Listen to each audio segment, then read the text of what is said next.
We are literally dissecting, digesting, and breaking down the events of not only the last week, but if we have time, we'll go back to the last year. But your tweets coming in so thick, so fast. By the way, the Twitter handles are, it's PLO Lumumba, finally with a Twitter handle. Does it have the apostrophe? No apostrophe. Where did the apostrophe? It's these 844 people, it's okay. At Barrack M, at Koinange Jeff, the hashtag State of the Nation, the Gladiator. A gentleman by the name of Alex Owiti says, prebendalism and kleptocracy manifests in Kenya's political powers. Kisungu yawa. Aziz Salim says, this isn't just a show, but also an English class. An English class. I am learning. And then he puts in the little quotes, zombified. Let him not be zombified. Keep the tweets coming, folks. State of the Nation. That's the hashtag we're using. Gentlemen, before the show, we'll talk about the Pope coming to Kenya. First time Africa trip, 3-nation visit, Kenya, Uganda, CAR. Kenya, he landed and he laid it out, PLO. He slammed us, especially the speech at Kasarani. That was the one where he talked the talk. I think the Pope is not saying anything new. Yeah. The Pope is reminding us that this nation, and he said it, that this is a nation that has opportunities. But we have allowed corruption, we have allowed mediocrity, we have allowed negative ethnicity to undermine what could be a great nation. And he was reminding all and sundry that going forward, if this nation is to realize our potential, we must exercise the ghosts of ethnicity, we must exercise the ghosts of corruption, and we must do that which is good and right. And when you looked at the politicians on the podiums across the political divide, you would have thought that they have had a Pauline conversion on their way to Damascus. But the tragedy is, no sooner had the Pope left than we went back to our old ways. And the same thing that happened when President Obama was here, we are now waiting for another visit. I'm told is Prime Minister Cameron. So that there is a sense in which our Kenyan politicians have the memory of a warthog. We don't remember things, and that is why we never quite realize our potential. The Pope has said it, we have said it times without number before, and I hope that this time round, the political class will have a conversion that will make them do that which is good and right for the long-term health of this nation. Good point, PLO. And Barrack, I ask you this. Let's follow up on what PLO just said. Are we numb to the fact that, we have no feelings, we have no guilt feelings? The Pope comes, says what he says, and it's business as usual. Next day. See, first I think we need God? A program that brings us 52 world-class leaders every year. One every week. One every week. That way we would exercise some meaningful level of sobriety, such as we saw, even if it's only for hypocritical purposes. To the extent that that hypocrisy obtains for 52 weeks in a year, it might just become part of our nature. That's the first thing. The second thing, when you do the kinds of things that I do, and I write 52 columns every year, there are moments of self-doubt when you start wondering and asking yourself, is something wrong with me? Why do I seem to be saying negative things all the time? Why is it that I can't see what Eden Dwale is saying? I can't see what Kipchumba Murkomen is saying. Kipchumba Murkomen has been a comrade at arms in the academy. What Professor Kithure Kindiki is saying, what John Badi is saying. Why is it that I can't see what these people are seeing and say things the way they are saying them? Why do I seem to? The Pope comes, and when you listen to him, he gives you fresh momentum, fresh impetus, because what he's doing is that he's validating the things that we have been saying. I couldn't agree with him more that the Pope said nothing new. He validated the things that we have been saying in this country for so many years, We say them every morning, we say them every evening. But you know what? In Emmanuel, where I was born and also brought up, we are used to talking even to stones. And if they don't listen, we are still satisfied that we have listened. More fundamentally, the Pope has given fresh ammunition to the clergy in this country. He has given them the gospel. He has given them a sense of direction. They must now rise up to the challenge of being proper shepherds. They must rise up to their apostolic and their prophetic mission, which they forfeited in the year 2005, in 2007, and 2013, when they became very, very worldly in their orthodoxy. They must now change and start towing that line which the Pope has given them. They must speak the truth to power. Absolutely. Well put, Barrack. PLO, let me ask you this. Does it take someone from the outside to come and tell us, like you said, what we've been saying all along, what people say every week, whether it's here on the bench or other shows everywhere, in newspapers, columns, op-eds? Does it take someone from the outside to finally get to our heart? It appears so, but because you can see it in different areas, even in the area of the fight against corruption. The impetus acquired a new momentum when a group of European ambassadors and the American ambassador visited the offices of the ACC. That is when we were stirred into some activity. When President Barack Obama came here, the media houses were speaking as if the things President Obama was saying had never been said before in this country. When you listen to them give analysis, even the columnists, when they talk about what the Pope has said about tribalism and ethnicity, about corruption, you'd think that this is the very first time since the world was created that Kenyans were told that being ethnic is a bad thing, that being corrupt is a bad thing.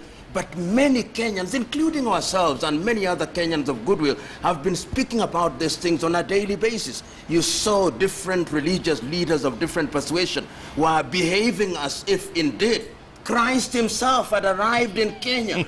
But the truth is that there were clergy before them, Alexander Kipsang Muge, Okulu, Njoya, Maurice Cardinal Otunga, who spoke about these things in the early 90s, and they changed this country. But as is rightly said, these individuals became individuals who are attracted to the worldly things of Caesar.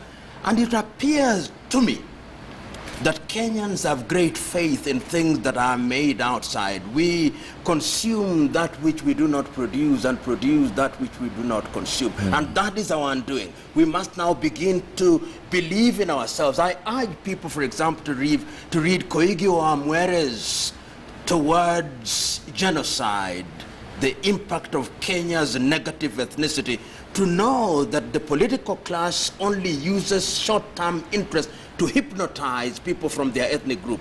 The Pope has rightly reminded us what we ought to do, but he has said nothing new. It is something that we know, and we ought to begin to believe in ourselves. It is a testament to the fact that we Kenyans have no self-esteem. That is why when we are vetting judges, we bring in foreigners. When we want coaches, we bring in foreigners. We think that things foreign are good and that things local are not good. We must ensure that we have faith in ourselves. Absolutely. Look, Barrack, on that note, it took the IAAF to suspend Kiplagat the other day. I mean, come on. It took them something we've known all along. It took the world body. All along we've known that something is awfully wrong within that body. We know that something is terribly wrong within the football fraternity. And athletics. And athletics. Doping. Yes, we know that there are very many things that are wrong. And I am a little bit afraid that even this offshore impetus does not take us very far. We will run a few kilometers and then we will stumble and fall. We will get weary, we get tired. If you've read Isaiah 40, you will find where they talk about even the youth get weary and stuff like that. Now, you see, the Pope can come here and talk to us. And I have a feeling that if we don't even listen to the local pundits, we're not going to listen to what the Pope has told us. Remember that the good Lord himself has told us about the rich man who was saying in heaven that send somebody to the land of the living to talk to my brothers so that they may not come to this place of agony where I have had the misfortune of coming.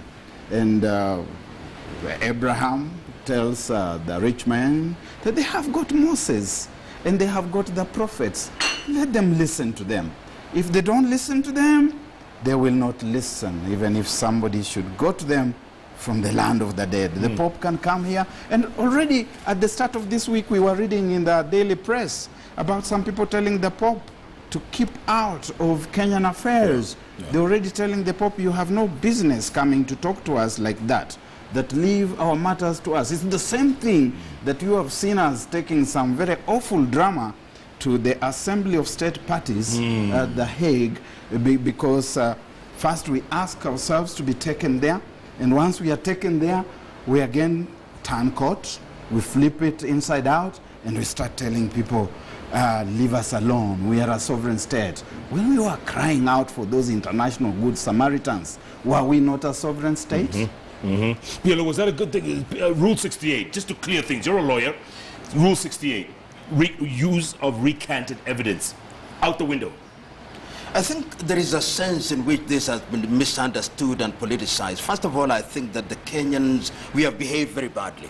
This could have been done in a dignified way, and what was being reaffirmed at the Assembly of the States is that Rule 68 says that you cannot use recanted evidence and you cannot use it retroactively. You use it from the time that is enacted. That is a fundamental principle of law. But to celebrate and to behave as if there has been an acquittal is in itself juvenile. And I hold the view that we must allow the court process to continue with the dignity that it deserves. There are other witnesses who have testified and have testified in camera, and there is a sense in which I think that those who are celebrating what victory we have is Pyrrhic victory, which in my view is completely misguided. I want us to be sober as a nation. I want us to recognize that international institution must not be abused, international institution must not be insulted, and that we ought to allow the courts to interpret what the rule means and how it will apply as regards the two Kenyan cases. Is the Ruto Sang case all but over, PLO? Is No, it all but not over? at all. The jury is still out. The individuals are still in the woods. And if I were them, and if I was their advocate, I would tell them, please shut up. Wait for the process to continue and wait for the day that your evidence has been tested. Who knows what was said in camera that you and me did not have the advantage of looking at? Who knows whether they will be convicted? In the Charles Taylor case, it took one witness to lead to, conviction. We must remember that we have the entire WACI evidence with them, the Kenya Human Rights Commission evidence with them. You know, humility is something that we ignore as a people. And if I were Deputy President Ruto, I would tell all these individuals who are going around purporting to be praying on my behalf, I know you love me, but wisdom of the occasion demands that you shut up and allow my lawyers to deal with the legal problem from a legal perspective. That is what wisdom demands. But wisdom lingers. Wisdom lingers. Barrack, real quick, answer this question for me. KJ, John Kiarie, posed a question earlier on. Answer that as we go to break. He says, one question to your esteemed panel. Are we overrepresented as a people and as such overburdened? If so, do we need to punguza mzigo? Of course, we are extremely overrepresented. And we know that when we were making the Constitution in 2010, we agreed that the Constitution was not perfect. We agreed that there were things which we would require to address at a future date. And we know that we have not addressed any of these things, at least not in a manner that is conducive to giving ourselves the ultimate Constitution that we require. It has been done in a politicized manner, in a selfish manner, in a belligerent manner, that even when you look at the proposals that have been placed before the IEBC, you see certain elements of corruption already. in the draft bill, that we are trying to corrupt the MCS so that they can vote for it because of what we want, that we are trying to bribe the National Assembly, we are trying to bribe the Senate, we are trying to carry people along for purposes of momentary things that we think are going to work out well for us, and not addressing the overall good of the nation. I think that is something that we ought to pay attention to. Yeah, gentlemen, I want to take another break. Come back. Talk about, we've got what, 29 days to go. And we'll be talking about elections next year. Already? We're already talking about them now. Yeah, I saw a headline the other day. It's a two-horse race. Yeah. Yes.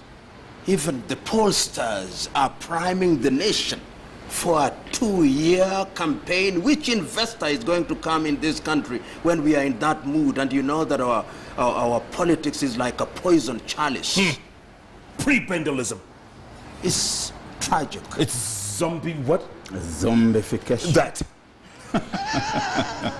Keep tweeting at it's PLO Lumumba, at Barrack M, at Koinange Jeff. The hashtag State of the Nation. State of the Nation. I tell you, where is my fire extinguisher? What happened to it? We threw it away this time. Maybe it ran out of. Absolutely. Oh my goodness. Jeff Koinange Live takes a break. We'll be back with the best political tag team on TV. No doubt. Back in a moment.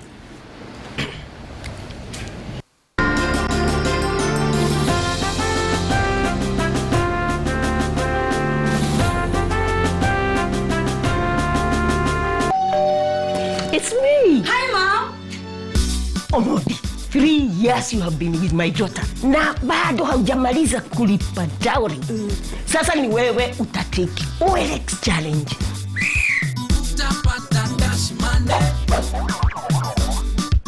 You have the app. Take the pictures. Post it. OLX, everything sells.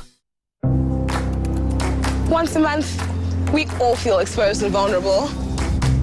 We want to feel protected. But what about comfort?